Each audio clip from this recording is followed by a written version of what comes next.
Other shows we have for you to enjoy at myclassicradio.net. The Avengers was most certainly not a household name in South Africa prior to the radio series. With no national television service until 1976, the mechanism simply was not present in the country to show television programs to mass audiences.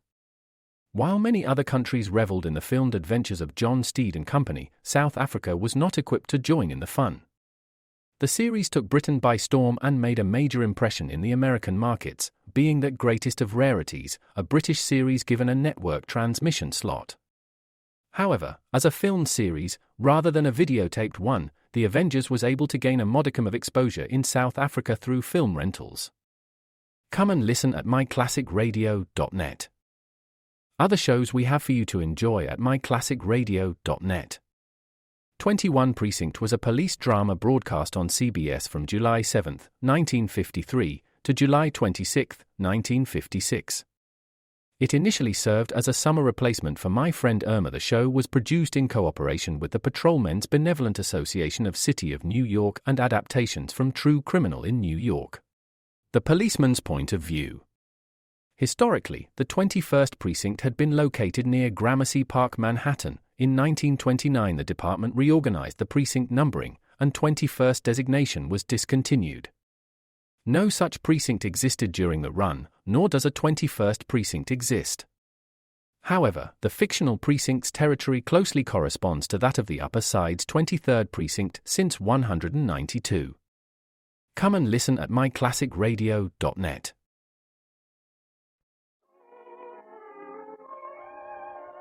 The story of Dr. Kildare. Whatsoever house I enter, there will I go for the benefit of the sick. Whatsoever things I see or hear concerning the life of men, I will keep silence thereon, counting such things to be held as sacred trusts. I will exercise my art solely for the pure. The story of Dr. Kildare, starring Lou Ayres and Lionel Barrymore. Metro-Goldwyn-Mayer brought you those famous motion pictures. Now this exciting, heartwarming series is heard on radio. In just a moment, the story of Dr. Kildare. But first, your announcer.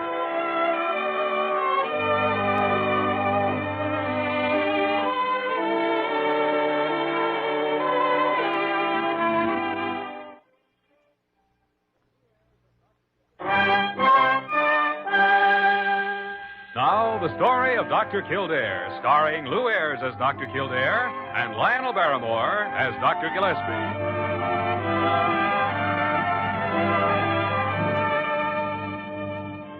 Blair General Hospital, one of the great citadels of American medicine.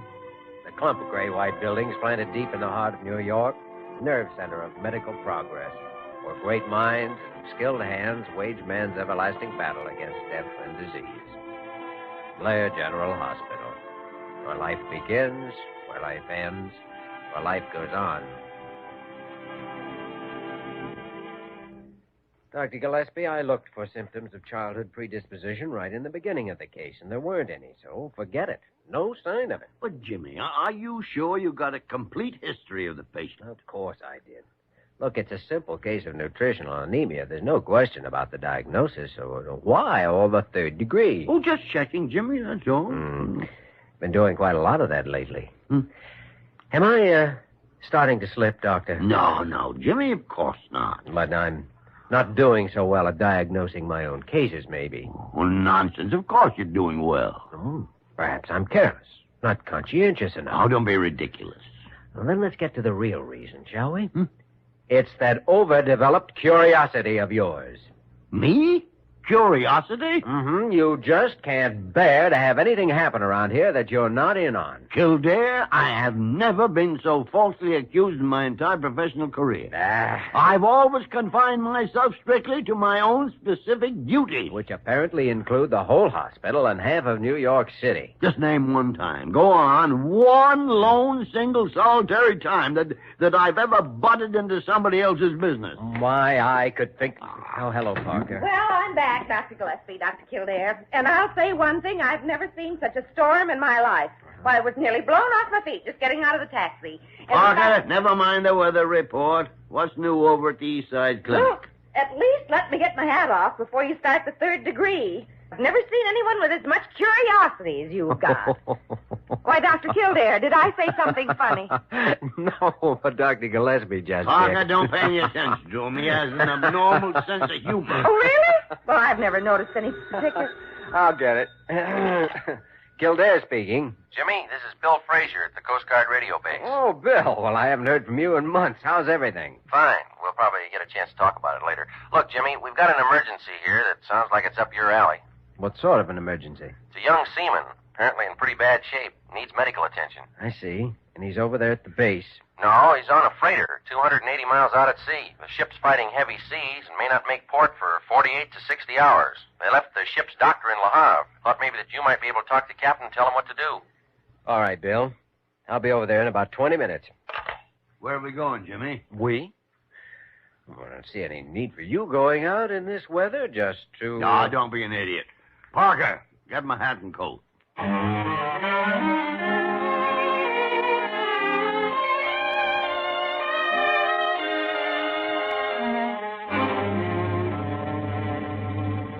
CGRB-4 calling MS Palermo. CGRB-4 calling MS Palermo. Come in, Palermo. A little slow at answering, aren't they, Bill? Yeah, I guess they're having some kind of... MS Palermo standing by. Here we go. Go ahead, CGRB-4. MS Palermo, regarding your request for medical assistance, we have Dr. Kildare here now in the transmitter room. Will you get the skipper? Roger. Stand by. I don't know what good we can do from here, but... Captain Douglas, MS Palermo en route to New York. WKO-AM, speaking 70. Over. Dr. Kildare, Captain. What's the trouble? Over. Here's the picture, Doctor. This seaman is suffering from severe stomach cramps. His entire abdomen is swollen and very tender toward the right-hand side. He's running a fever and feels sick to his stomach. Over. It's appendicitis, Jimmy. There's not a doubt of it. Thank you, Doctor. Captain Douglas, it sounds very much like acute appendicitis. Over. Yes, that's what we thought. Since we don't have a doctor on board, what's your advice? Over. How long has he been this way? About 12 hours. And how long before you'll reach port? 2 days at least. It's rough going out here. Over. All right, Captain Douglas. Just a moment. Stand by, Palermo. Roger. Dr. Gillespie, I doubt if there's even a slight chance he can hold out 48 hours without that appendix rupturing, even in an ice pack. No. He should be operated on right now, which, of course, is impossible. Bill, isn't there any other ship near the Palermo? I mean, the one that does have a doctor aboard? No, Jim, and it wouldn't do any good anyway. The wind's dropping out there now, but it's kicked up one of the worst ground swells in years. Now, it's out of the question to transfer a man from one ship to another. Makes you feel so completely helpless. You need a pair of hands that could save that man's life, if they could only reach him. They can't. No, unless you could find some way to send them by radio. And as far as I know... Wait a second. That may be it. What may be what? Radio? Ah, Jimmy, you're out of your mind. It's been done before. I wonder if there's anyone on board with some medical background, any experience at all. Yeah, I think your best bet's the radio operator. He was telling me earlier about being in the Navy medics during the war, but he's no doctor. Kildare, you can't perform an operation by radio. Without an operation, that man's going to die. Bill, let me talk to Captain Douglas again. Right. CGRB-4 calling MS Palermo. CGRB-4 calling MS...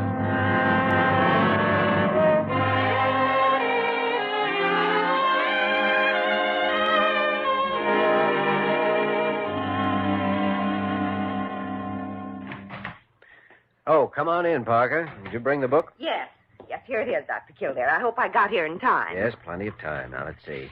Grable's Elements of Surgery, Illustrated Edition, 1939. That's the book, isn't it? It's the same one they have on board, and this will give us something to work from. Bill, will you contact the Palermo, and we'll see how they're coming along with their preparations. Right, Jimmy. The book here now, I can start briefing that operator. What's his name, by the way? Steve Nelson. Oh, yeah. CGRB-4 calling MS Palermo. CGRB-4 calling MS Palermo. What's going on, Dr. Gillespie? Parker, you are looking at a one-time brilliant young doctor who, under the pressure of circumstance, has gone slightly mad. You don't mean that you finally... No, I don't mean that I anything. Parker, I think he's referring to me. CGRB-4 calling MS Palermo. Come in, Palermo. Wrong, Bill. Well, we've lost contact for the moment. Reception's been pretty bad most of the day.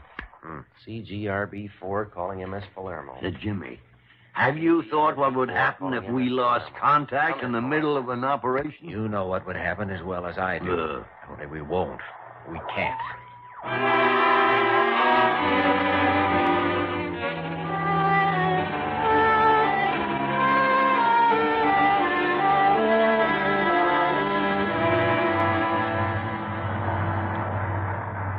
All right, Dr. Kildare. Page 291, illustration number 3.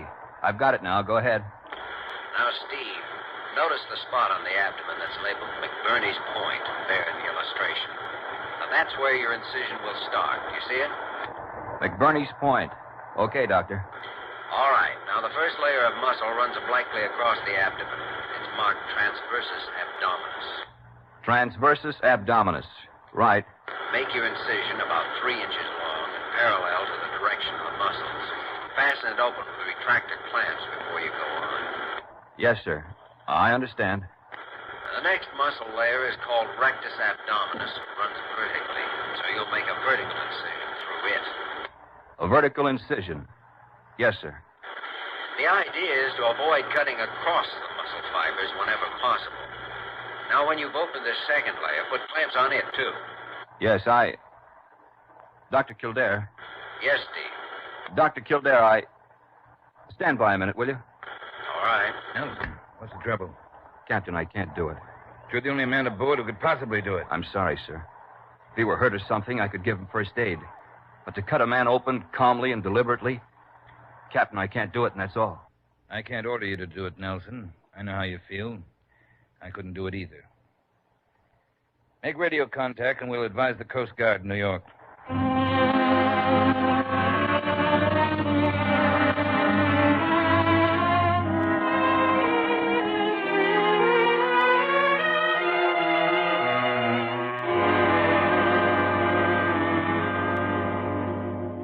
Well, that's that, Jimmy. Now what? You know, the only answer is to be there and board that freighter. There's no other way. Well, Jim, the Coast Guard's equipped with some pretty modern stuff, but we still don't have any guided missiles for rapid passenger service. No, but you do have a helicopter. Yeah, there's one out at the Long Island base. Kildare. And a few months ago, you used it to drop a couple of firefighters on board a burning tanker off the Virginia coast. I remember reading about it. Now wait, Jimmy. That was in broad daylight on a calm sea, and those boys had been trained for it. Well, it doesn't sound very complicated to me to step off a rope ladder onto the deck of a ship. In the middle of the night, and with that ship pitching and rolling 30 degrees, it's a lot more complicated than you think. No, Jimmy. It's too risky even to think of. Now, look, Dr. Gillespie, don't make a production out of it. It's got to be done. So let's do it. Okay? Oh, okay. All right, Jim, I'll let the Palermo know and then call the base. I think Lieutenant Dane will be the best pilot for it. CGRB-4 calling MS Palermo. Come in, Palermo. MS Palermo standing by. Go ahead, New York. Captain Douglas, please. Captain's right here. Douglas speaking. Go ahead. We're going to try landing a doctor on board by helicopter. What's your present position? Over. Latitude 39, 31, 14 north. Longitude 68, 42, 25 west. Our course is 263 degrees, proceeding at 5 knots. Over. Roger. Weather conditions. Storm's clearing. The wind is down to force 5 and dropping. The swell's still bad. Visibility? Around 2,000 yards. After dark, though, you could probably see our searchlights for 5 or 6 miles. Over. All right, Captain Douglas. We'll line up this end first. Stand by, Palermo. Roger. Let's see now. If everything goes smoothly, I ought to be on board by 10 o'clock tonight, huh? Yeah. Then it'll take us about a half hour. Kildare. What is it, Doctor? At my age, I can't go hopping out of helicopters onto moving ships. Yes, I know. Dr. Gillespie, I guess I'll just have to manage this one alone. By the great horns. But don't worry, though.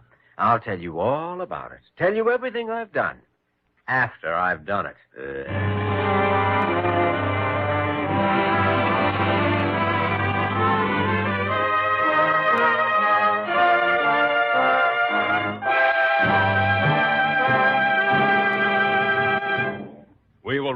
with the story of Dr. Kildare in just a moment.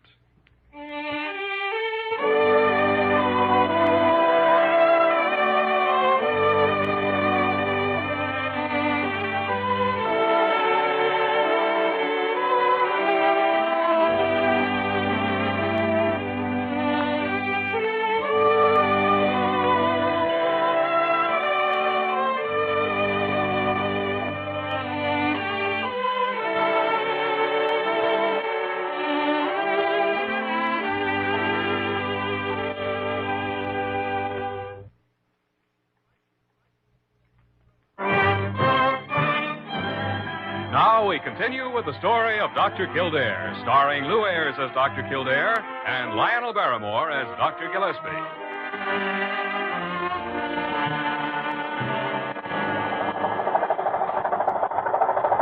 Well, Kildare, there she is. Oh? Where, Lieutenant? Straight ahead, go to starboard. Oh, yeah. It's a good thing they've got that searchlight. Otherwise, it'd be tough finding the Queen Mary out here tonight. The wind has died off some more. I'll drop down to 100 feet. They're swinging the light this way, Lieutenant. They must have seen us. Yeah. Boy, look at the size of those swells. This ain't gonna be easy, Doc. Well, you can't always find a turkey in your soup. Yeah. I'll be sitting up here in the cockpit, nice and cozy. You're the one that's gonna be dangling the end of that 50-foot rope ladder. You're so right. I guess I better crack the mic, let Frazier know we're over the ship. CG Airborne 21 to CGRB4. CG Airborne 21 to CGRB4. CGRB4 standing by. Go ahead, A21. Bill, I'm hovering over the Palermo now, 100 feet up. Got the searchlight on us. The midship deck's all lit up. And some of the crew are out on it. I guess we're ready to have a go at it. Thought you'd like to know. Good. How's Kildare feel? Ask him. Bill, suppose I tell you how I feel in about 10 minutes. Right now, I'm numb. Yeah, I'd be too. Good luck. Thanks. Jimmy, can you hear me? Well, Dr. Gillespie, now why don't you go back to the hospital and get some sleep? Sleep? Now, look, Jimmy. Be sure you've got plenty of ether before you start the operation. And somebody there who knows how to use it. Elementary, my dear doctor. And another thing, Jimmy. Be sure to check for any symptom of secondary... Sorry if that's against regulations, but this is just no time for backseat driving. Yeah, I know, Doc. I feel the same way every time the CO tries to tell me how to fly. Well, I'm holding steady at around 60 or 70 feet over the deck. I guess the time's come. You get out through that trapdoor right behind the seat there. All right. I'll put you as close to the deck as I can. Maybe right on it. Can't lay to on account of the swell. Hang on to the ladder until the boys on deck say to let go. They can tell more about the roll of the ship than you can. Got it? Right. Okay, Kildare. Good luck. Thanks, Larry. So long.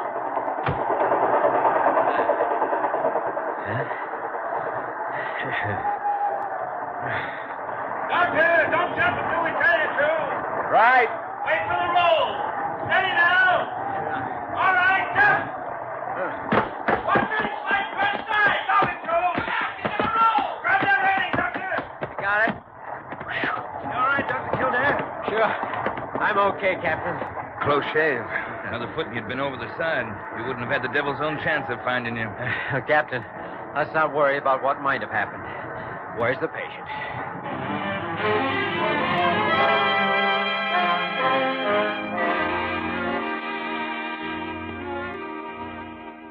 CGRB4 calling MS Palermo. CGRB4 calling MS Palermo.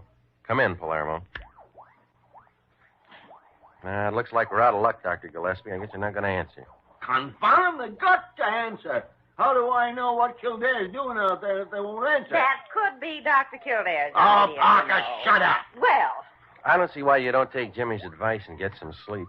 Lieutenant Dane said he landed okay, so from now on it's up to him. Mr. Frazier, you don't know Dr. Gillespie. He simply has to have his nose and everything. Parker, for the last time. MS Palermo standing by for CGRB4. Go ahead, CG. There they are. Palermo, we'd like to speak with Dr. Kildare if we could. Sorry, Dr. Kildare is still not available. Not available? Well, why isn't he available? I don't know, sir. Confound it. You tell him that Dr. Gillespie wants to talk to him immediately. I've given him all 8 of your messages, sir. He said he'd answer them tomorrow. Tomorrow? By the great horn spoon. Would you care to send another message? Yes. Tell him to go to blazes. To Blazes? Is that B as in Boston? L as in... Yes, L as in lunkhead. And you go to blazes, too. Yes, sir. Palermo, that's all. Stand by. Roger. Dr. Gillespie, I still think you ought to go to bed and forget about it until morning. I'll do no such thing.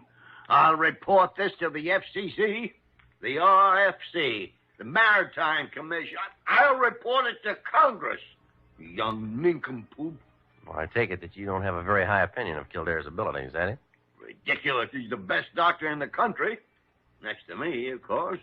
Then why don't you relax? I told you, Mr. Fraser, Dr. Gillespie's just a born snoop, and there's nothing anybody can do about it. Parker, so help me. When the helicopter gets back, I'm going to have him go out again and drop you. Oh, I'd love to help, Doctor. 100 miles from the nearest ship.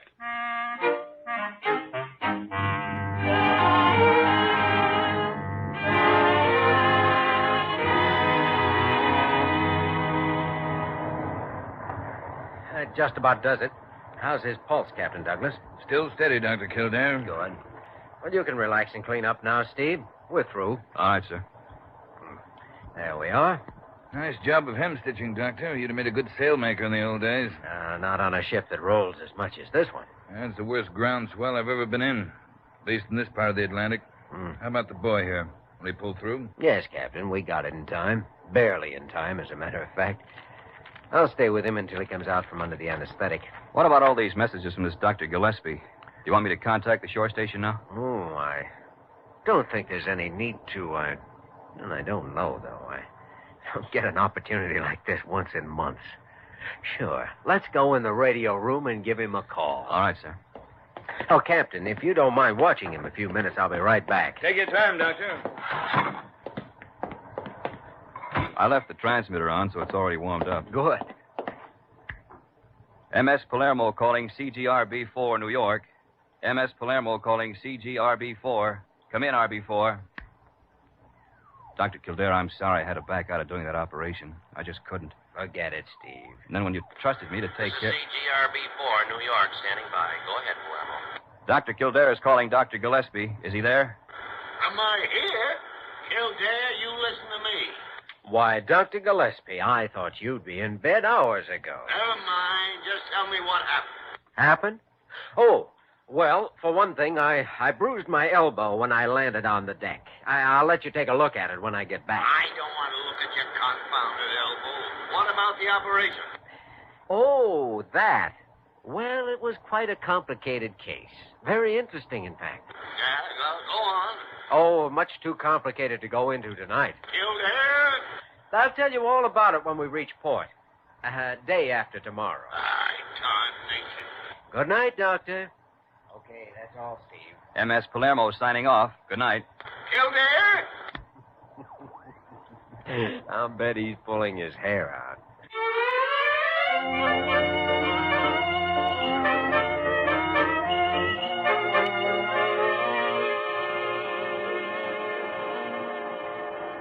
Confound it, Parker.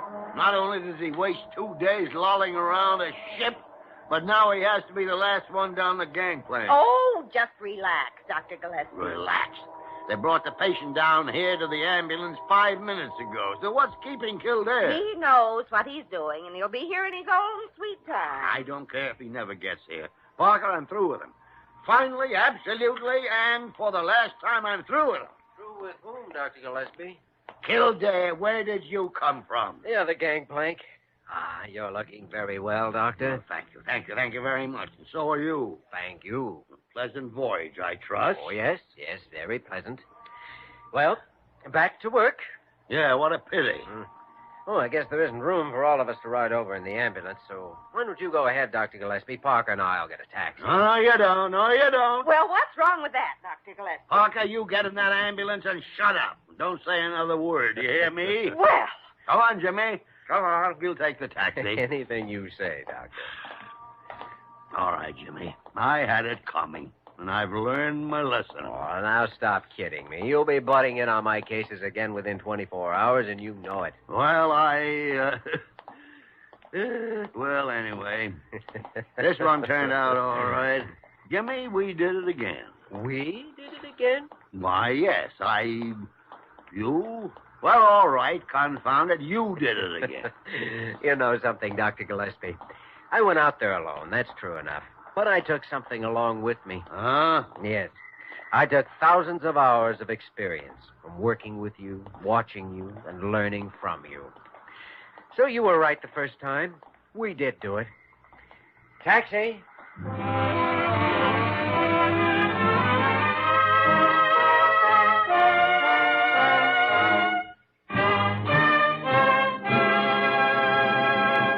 In just a moment, we will return to the story of Dr. Kildare.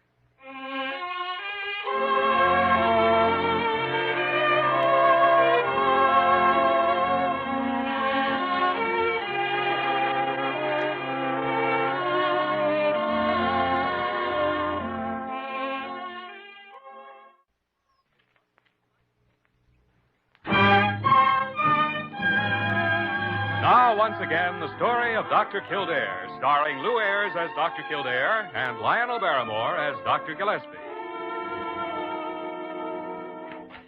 Oh, Jimmy, come on in. Oh, morning, Dr. Gillespie. Say, I was wondering if I could borrow Parker for about an hour. Oh, sure, why not? Is that all right with you, Parker? Oh, of course, Dr. Kildare. Special assignment of some kind, Jimmy? Oh, no, just routine. Couple of new patients in for diagnosis. Parker, we may as well go now if you're free. New patients, huh? What seems to be wrong with them? Oh, I think it's just a checkup, nothing unusual. You know, Jimmy, it might be a good idea if I went along with you. Oh, well, thanks, Dr. Gillespie, but... I might possibly notice something you wouldn't. I see. Parker, isn't that a roll of 2-inch adhesive tape there on the table? Why, yes, it is. Tear off about 18 inches, will you? All right, Dr. Kildare. Dr. Gillespie, I think the time has come for a drastic lesson. Drastic lesson? What do you mean, Jimmy? You are, Dr. Kildare. Thanks, Parker. Now, just lean back in your chair, Doctor. I want to show you something. Show me something? That's right. Now, close your mouth a second. There. Why, Dr. Kildare, you've covered his mouth all over and taped his head to the back of the chair. Don't worry, it'll do him good. Now, you sit there, Dr. Gillespie, and repeat 100 times mentally, quote, I will not poke my nose into other people's cases, unquote. We'll be back in about an hour. Come on, Parker.